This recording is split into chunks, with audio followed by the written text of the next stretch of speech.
to the first session of the day. It's going to be the Urology session. Just for starting, I would like to ask the first presenter, which they didn't give a presentation, whether they're here or not. Dr. Radha is here? No. Then we have to go on with the second presentation in the list as the first one.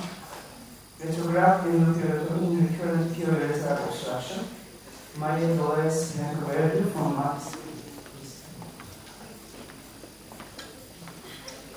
2 minutes.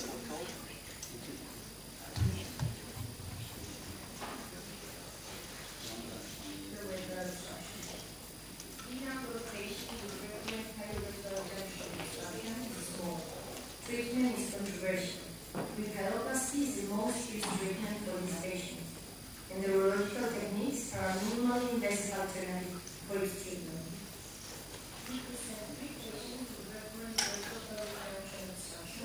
Treated by retrograde in the urology. All have been previously treated by dilation of the retrograde junction with a high pressure balloon. They have presented a poor subsequent evolution with ultrasound worsening and an obstructive curve in rectum.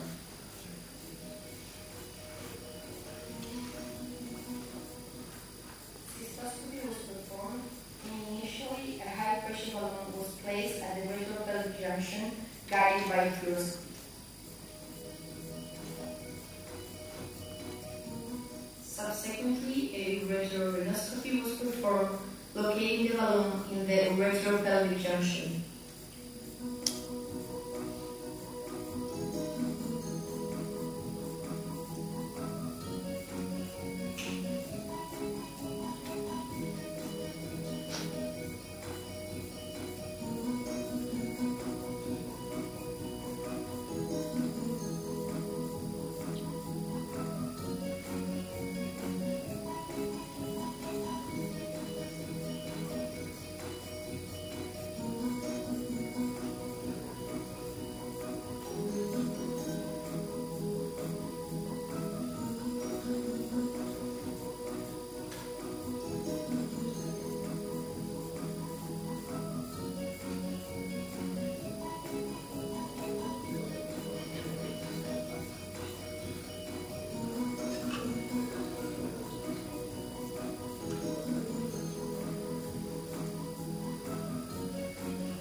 Three patients were included. The ages of the patients were 5, 3, and 2 years old. The median surgical time was 50 minutes. A double J catheter sterilized with thread was left in all patients for 5 days. Bladder catheterization time was 24 hours. The hospital stay was 24 hours. Mean follow-up was 1.5 years. There was an improvement on ultrasound in all patients. We conclude that retrograde endothelioma is an effective technique to treat recurrent pilorectal junction obstruction after failed pyeloplasty in children. It is a minimally invasive technique, and in our experience, it reduces kidney damage without increasing complications. Thank you.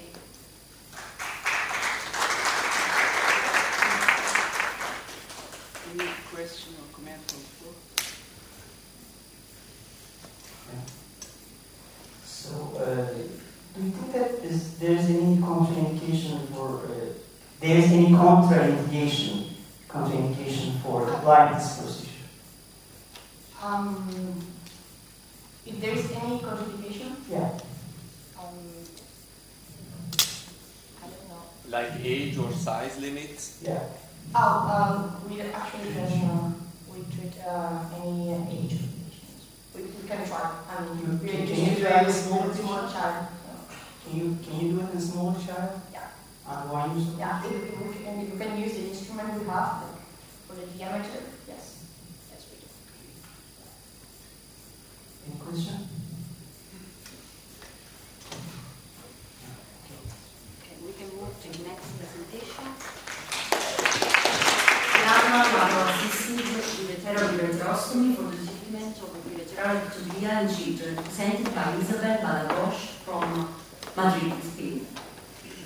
Well, good morning. My name is Lara. I'm a pediatric surgery trainee at the Hospital of California, and I would like to present our experience with a minimally invasive alternative for ipsilateral ureterostomy. This technique has been used for the treatment of the pathology associated with duplex systems, but it has classically been addressed with an inguinal open approach. We would like to present our experience with a minimally invasive alternative. First, we perform a cystoscopy in which we place a ureteral catheter in the healthy ureter. Then we perform a 3-choker laparoscopy in which, with a 10mm choker in the ipsilateral iliac fossa and 2 5mm chokers in the umbilicus and the contralateral iliac fossa. The peritoneum is open and both ureters are dissected until they are individualized, aided by the presence of the double J. Then, a traction suture is used to exteriorize both ureters via the 10mm choker. Once outside, we identify the healthy ureter, which usually has a ureteral catheter, and the sorry, we have to start the video again.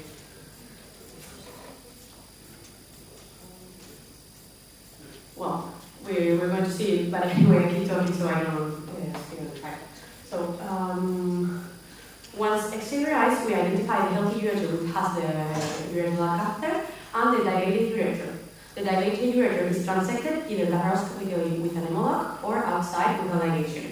Then, longitudinal, we cut longitudinally the healthy ureter, and an end-to-side anastomosis is performed, leaving a ureteral catheter in the healthy ureter.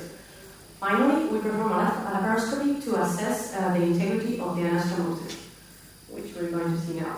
The healthy ureter and the dilated one. Then we open longitudinally the healthy one, and this is the transected dilated ureter, and an end-to-side anastomosis is performed.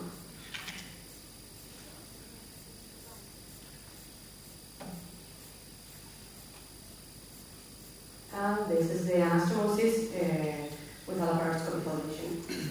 So we performed this operation in 10 patients, 11 procedures.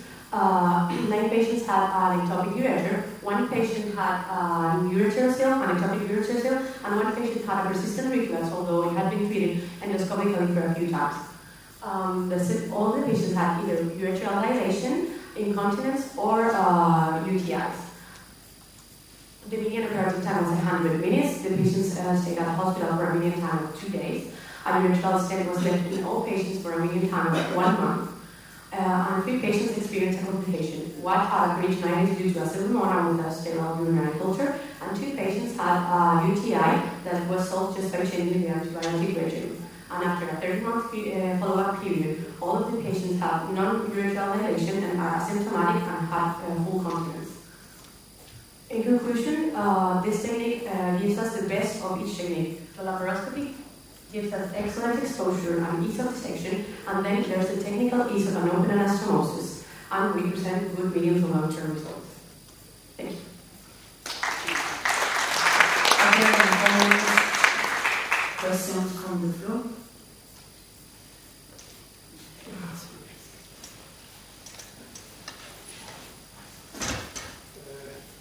Yes, congratulations. Of course, this is laparoscopic assisted technique. It's very nice. I think it's effective. Where do you put the stent? Between the smaller unit and the ending, or in the larger one? So we have, in our 10 patients, we have the 2 modalities. We can either have just the healthy ureter, which is usually the lower moiety, and then in this case, you can see there's a wide ureteral stent, which is a complete ureteral stent in the healthy ureter, and then the one that's affected by the obstruction or the reflux is a half ureteral catheter sutured to the other stent. It's like a wide. Actually, in the end of the video, you can see an X-ray in which you see the wide in both ureters, and then we exteriorize the catheter, and it comes all in a whole piece. But you can leave just the healthy ureter. There's no problem in just that one. Thanks for your nice presentation. I do agree that ureterostomy can be a very good solution for several anatomical duplex systems.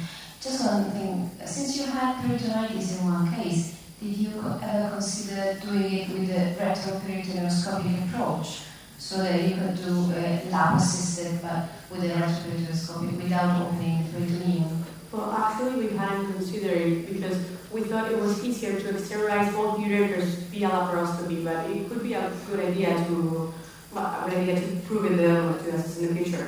Thank you.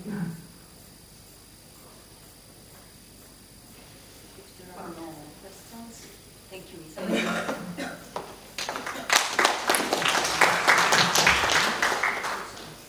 Okay, third presentation is avoiding dysfunction after treatment of respiratory reflux according to the laparoscopic Gregoire technique, confusion of unilateral and bilateral implantation. Scalera is going to present. Thanks. Thank you. So, dear colleagues, it's a pleasure for me to present this study. As you know, the treatment of vesicular ureteral reflux by extravesical implantation using the Gregoire technique is associated with a risk of bonding dysfunction. Our objectives were to compare the outcomes of unilateral and bilateral laparoscopic reimplantations with a special focus on the risk of urinary retention. This is a retrospective monocentric study including all children treated for vesicular reflux by laparoscopic Gregoire approach between 2011 and 2020. Indications for surgery were recurrent urinary tract infections despite optimal medical treatment and or deterioration of the renal function on the renal isotope study. We included 72 patients, 56 girls and 16 boys, with a mean age of 4 years and a mean follow-up of 3.4 years. 56 patients underwent unilateral reimplantations and 16 had bilateral reimplantations. Age and rate of reflux were comparable between those two groups. We reported only one urinary retention after a unilateral reimplantation and 3 urinary retentions after bilateral reimplantations, and that makes almost 20%, which is a significant difference.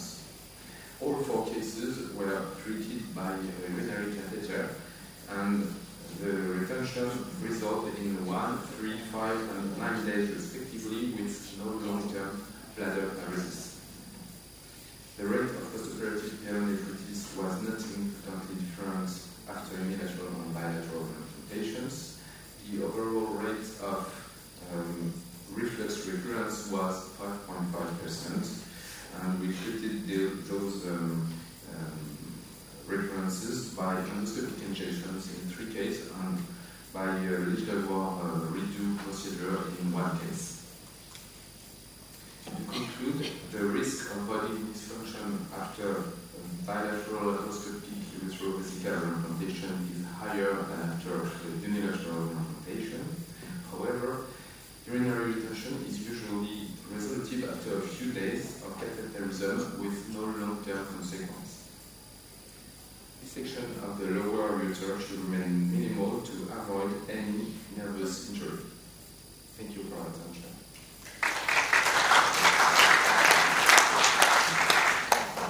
Just asking for a question in the comments. I would like to ask you about your title. You say avoiding dysfunction, but actually you mentioned urinary retention. So to say avoiding dysfunction, do you have uroflow or urodynamic study in this patient, especially for the operation for the deafness study?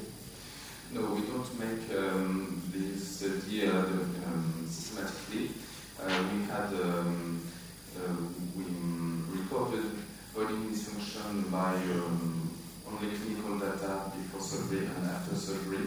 There was no significant difference after surgery comparing with before surgery. I didn't show all the data because of time, but we are now thinking about making a systematic questionnaire. But I don't think that systematic urinary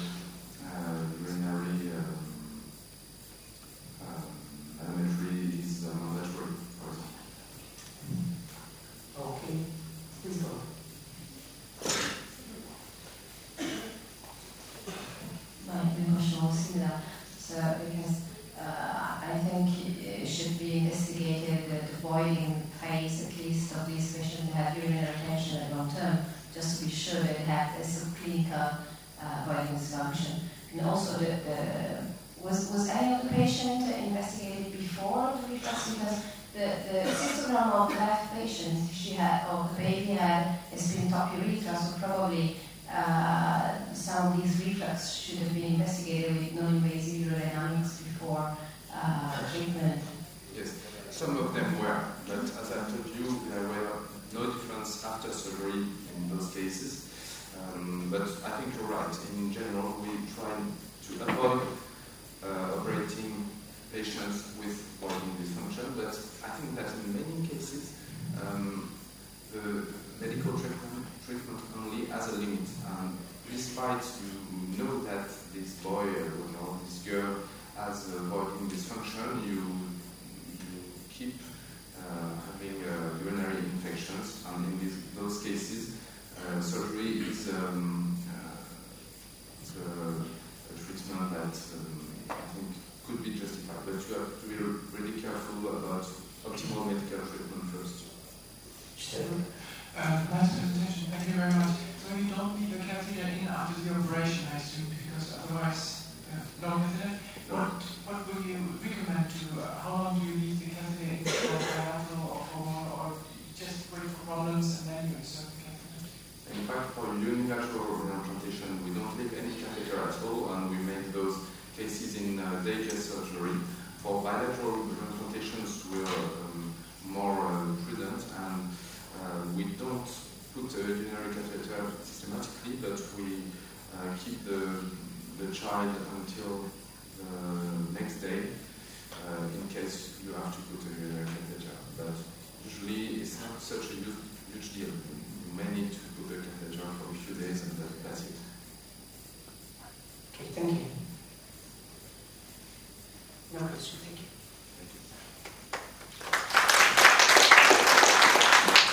We can move to the next presentation and the urological retrograde balloon dilatation of the uretero-pelvic junction obstruction in children.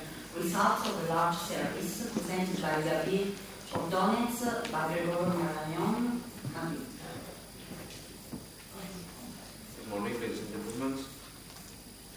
One of the minimally invasive options for the treatment of the primary uretero-pelvic junction obstruction, the urologic approach, is not widely studied. The aim of our study is to analyze the long-term outcome of patients with this disease treated by urologic retrograde balloon dilatation in our institution.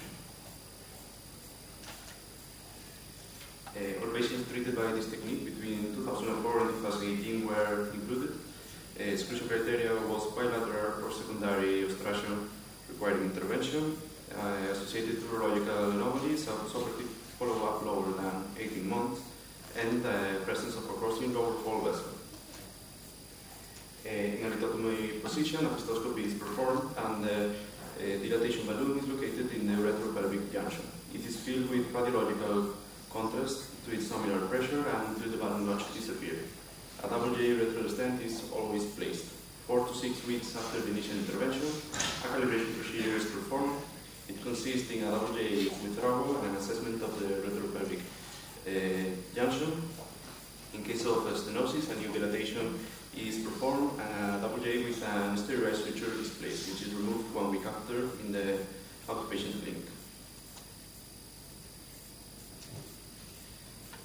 112 patients were included with a mean age at surgery of 13 months. A successful dilatation was performed in the 90% of the patients with a mean surgical time of 24 minutes. Hospital stay was 24 hours in the 82% of the patients, and analgesic medication consists exclusively in non-opioid drugs. 2 of the 12 patients who present a febrile urinary tract infection require an early double J removal. 24 patients required a new dilatation in the calibration procedure, and in 4 patients there was a failure to place the guide wire in the renal pelvis. Follow-up consists in regular clinical reviews and postoperative ultrasound at 3, 6, and 12 postoperative months. We have observed a statistically significant improvement in the anteroposterior pelvis diameter, parenchymal thickness, and pelvis to corpus ratio on those patients who required 1 or 2 dilatations. was 66 months, and we have observed 9 late recurrences despite the initial success. The overall success rate was 76% on those patients who required only one dilatation, and this percentage raises up to the 86% when those who required 1 or 2 dilatations were included. In conclusion, this technique represents the least invasive options for the treatment of this condition with a reduction in the operative time, hospital stay, and analgesic requirements. The complication rate is low, and this intervention leaves no scars. The resolution rate is slightly lower than other minimally options, and that finally the technical improvement and adaptation of the urologic tool to the pediatric population has improved its safety and feasibility, even in small children. Thank you so much.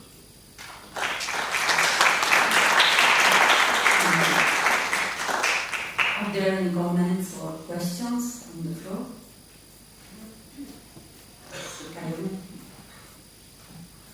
Thank you very much for that presentation. Did you notice any bigger involvement also, or is that, do we have to assume that the wall is completely ruptured, or is it just part of the wall, or what's your, and that's one, and the other thing is when you operate it, do you have any problems doing that operation due to the previous dilatation? Thank you for your questions. We have observed only 2 cases of urinomas, and they were solved with a conservative treatment with a double J, which was already inserted. And in the reoperation, you refer to the reoperations. The second intervention is the second question. Any adverse effects of the previous, any adhesions or any more complicated operation due to this previous dilatation? Okay, no, it's generally not more complicated than the first time. Sorry, just a little point. Slowly, I'm convinced that this technique is working in several cases, but not in all cases, especially in young infants. The problem is, of course, cross-investors, and I wonder that you do twice dilatation, because what you call calibration is a second dilatation. So really it's a second procedure with radiology, radiography, and balloons, so almost costly and something invasive. So I think that probably is working because you do twice the dilatation. I'm not very confident on that. Yes, thank you for your comment. We have to perform the double J with our so we assess the retropelvic junction.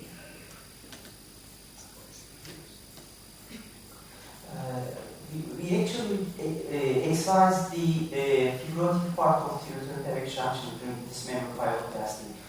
Do you think that leaving that part inside, it works?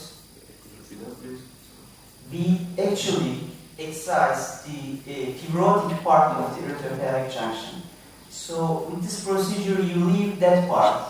We exactly see the borders of this fibrotic part, okay, during the operation. Do you think that this works, leaving this part inside, just only dilatation? Yeah, I mean, we have good results with just leaving the part, just doing the dilatation. So Works, okay.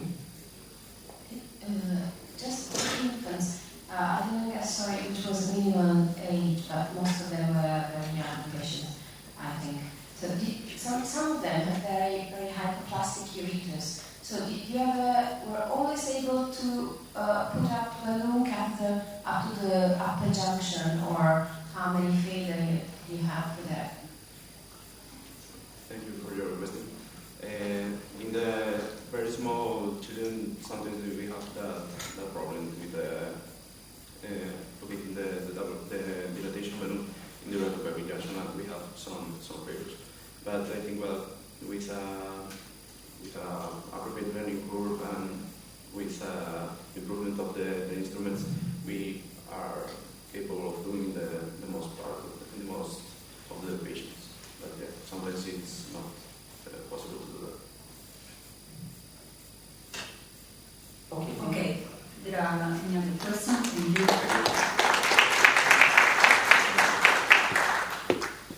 The next presentation is the need of ureteric reimplantation after endoscopic dilatation of primary obstructive megareters, risk and probability factors, Sonia Perez Fordes from Barcelona, Spain. Good morning, everyone. I have no discussion. So the high pressure balloon dilatation of the uretrovesical junction with double-layer stenting is a minimally invasive alternative for first-line primary obstructive megaureter surgical treatment instead of ureteral implantation or cutaneous ureteroscopy. The aim of our study is to identify the risk factors associated with the need of ureter reimplantation due to failure of high-pressure balloon dilatation. We perform a prospective study of patients who underwent high-pressure balloon dilatation for primary obstructive megaureters between 2007 and 2021 at our hospital. We collected data about patients' demographics, diagnostic modalities, surgical details, results, and follow-up, and we perform a multivariate logistic regression analysis. The study was approved by our local ethics committee, and here we can see some steps of the technique. We start putting a guide through the retrovesical junction, and we progress the balloon dilatation. We perform a direct control under endoscopic and fluoroscopic until the obstruction is resolved. Inflating the balloon, usually between 12 and 14 atmospheres during 3 minutes.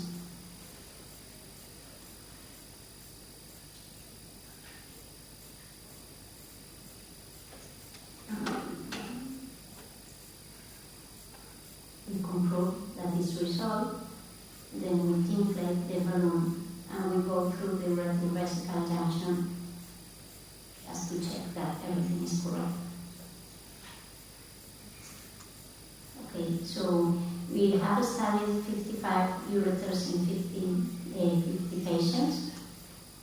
The median age was 6.4 months, and 19 patients underwent reimplantation, a median of 9 months after high-pressure balloon dilatation. The follow-up, the median follow-up was 29 months, and we found some independent risk factors for redo surgery in a multivariate risk regression model that was the progressive ureteral hydronephrosis and the early removal of the double J stent. I forgot to say that after the dilatation we received a double J stent. And we found a risk reduction of 7% per extra day of catheter maintenance. So the optimal cut-off point of double J stent is 55 days. And here we see the curve area. We found no impact on the need for ventilation regarding the gender, the ureter diameter, the anterior-posterior pelvic diameter, the diameter of the balloon, or the renal function. So in conclusion, the use of double J stent for at least 55 days seems to avoid the need of a secondary procedure, so we recommend removing the double J catheter at least 2 months after the high pressure balloon dilatation. Thank you.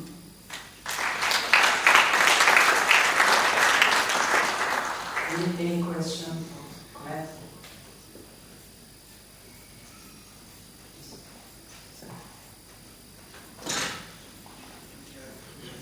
Thanks for your large experience.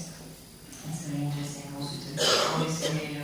Just one thing, you didn't mention age. Was age a prognostic factor or not? Because sometimes we have the impression that in infants or in children below 2 years it might work better than in older children. Can you comment on this? So we have studied the age, but we didn't find any statistical signification regarding to age. But we have more or less the same impression, but without statistical significance.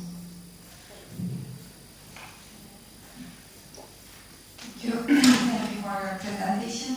I would like to ask you, did you measure your pressure? Because you say high pressure balloon dilatation. What was your values? So we always measure the pressure. We use a manometer. We measure the pressure in the atmosphere, and we usually perform this kind of dilatation between 12 and 14 atmospheres during 3 minutes. Thank you for your question. Okay. There is no question. Thank you. Thank you.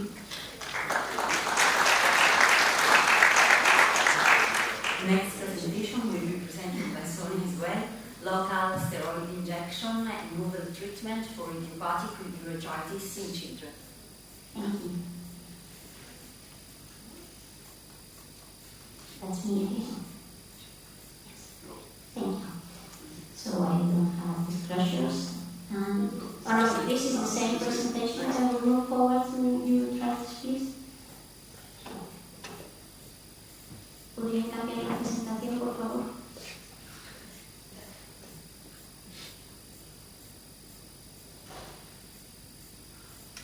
We can repeat. It's not prepared for twice. We can sleep for a while.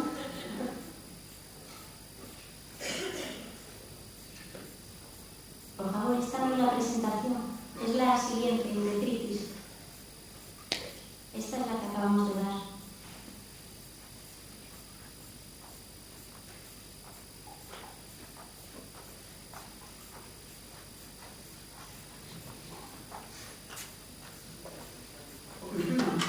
Thank you. Okay. It's not working. Yes. Oh. So, idiopathic urethritis in children has an unknown etiology. It's difficult to manage, and there is no recommended therapy. So, initially, urethritis treatment was based on the use of non-steroidal anti-inflammatory drugs and oral antibiotics with low response rates. So different authors have described good results with the instillation of topical corticosteroids in children with local and local injection in adults. So the aim of our study was to report our preliminary experience with local steroid injection for idiopathic urethritis in children. We perform a prospective data collection of male children diagnosed with idiopathic urethritis over a period of a couple of years. The exclusion criteria was the balanced tissue of uterus, the previous manipulation of the urethra, children with neurogenic bladder, history of systemic or immune disease, and urinary tract infection. The visual confirmation of idiopathic urethritis was obtained cystoscopically. We used the Ninan classification for staging. So grade 1 was inflammation involving the distal urethra to the sternal sphincter. Grade 2, the inflammation was extending into urethra proximal to sternal sphincter. Grade 3 was with a stricter formation of scarring. And grade 4, inflammation of urethra with retroorchestration to the upper tracts or epidermis. So in case of grade 3, we perform also an internal ureterotomy, the same procedure. And then we perform the injection of the local steroids in 4 quadrants. So the collected data were on patient demographics, laboratory and radiological investigations, cystoscopy findings, management, and outcomes. And this study was also approved by the local ethics committee. We studied 7 boys with a mean age of 12 years, and the presenting symptoms was, in 4 cases, gross urethroragia, 2 cases of dysuria, 1 penile pain, very strong, 2 weak urinary stream, and 2 cases of acute urinary retention. Baseline laboratory blood tests, urine cultures, and ultrasound were normal in all patients.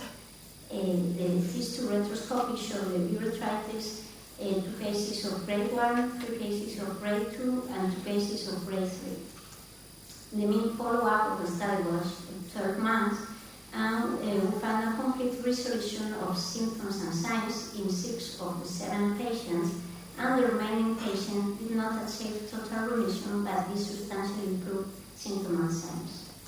So in conclusion, it seems that intraretinal injection of steroids can be a promising treatment option for idiopathic urethritis in children. Thank you.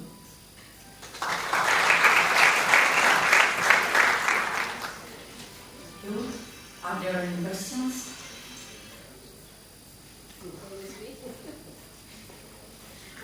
You first. Thanks. It's very interesting because you really don't know what to do. Which steroid, sorry, mister, which steroid did they use and at which concentration? We use the triamcinolone, acetonic triamcinolone at 14 milligrams.